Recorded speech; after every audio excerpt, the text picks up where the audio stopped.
বুবলি আপু তো এমনিতেই অনেক সুন্দর, উনি নাচেনও ভালো, গানটাও চমৎকার, সেটিংসটাও খুব সুন্দর।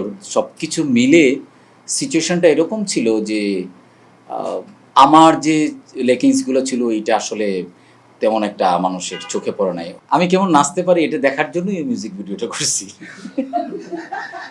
মানে ধরেন আমার এই কেরিয়ারের একটা লম্বা সময় তো অনেককে নাচাইলাম, তো নিজে কেমন নাচি এটাই দেখলাম আর কি।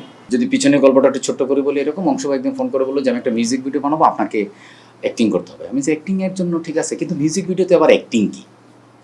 উনি তখন আমাকে ব্যাখ্যা করে স্ক্রিপ্টটা বললেন। আমি ওকে ফাইন করা যায়, কিন্তু ভাই আমি বলে দিই আমি কিন্তু নাচার ক্ষেত্রে, নাচানাচির ক্ষেত্রে আমি খুবই বেতাল, যার জন্যে আমার খুব শখ ছিল যে আমি গান করব, কিন্তু গান করতে পারিনি কারণ আমার তাল সেন্স খুবই বাজে। বললাম আপনাকে একদমই নাচানাচি করতে পারেন, আপনাকে নাচাইতে হবে। দ্যাটস গ্রেট, নাচাইতে হবে এটা কি? বলে যে এখানে মেইন যে কাস্ট উনি হচ্ছেন বুবলি। হ্যাঁ, কোন বুবলি? বলে বুবলি তো একজনই, শবনম বুবলি। আমি বলছি ও আচ্ছা, ওনার সাথে? হ্যাঁ হ্যাঁ, উনি আমার খুব ফেভারিট।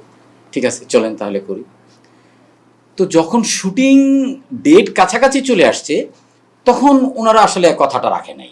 ওনারা তখন বললো যে ঠিক আছে, কোরিওগ্রাফিক্যাল কিছু কাজ আছে, যে আপনি তো নাচাবেনই, কিন্তু সাথে সাথে আপনিও একটু তাল দেবেন। আমি তো পুরাই বেতাল, সো আমি তো এই তালে যেতে পারবো না। সো ফাইনালি ওনাদের যে কোরিওগ্রাফার উনি আমাকে ডাকলো যে ভাই আপনি আসেন, আপনাকে কিচ্ছু করতে হবে না, বুবলি আপু নাচবেন, আপনি জাস্ট দেখবেন। আমি বলছি ওকে ফাইন। তো আমি যেদিন গেলাম, বুবলি আপুর অন্য জায়গায় শুটিং, তো উনি আসতে একটু লেট করছেন। লেট করছেন কিনা সেটা জানি না, এটা বলাটা এভাবে ঠিক হবে কিনা আমি জানি না, মানে ওনার হয়তো টাইমই আরেকটু পরে।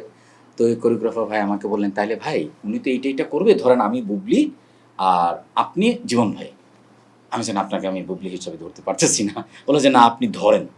আমি ধরলাম তাকে বুবলি হিসাবে, এবং উনি কিছু নাচানাচি করলেন। বলে যে আপনি এটার সাথে কি করবেন? তো ইউজুয়ালি যেটা ঘটছে সেটা হচ্ছে গানটা এত বেশি রিদমিক যে আমার মতো বেতাল মানুষেরও একটা তাল চলে আসছিল।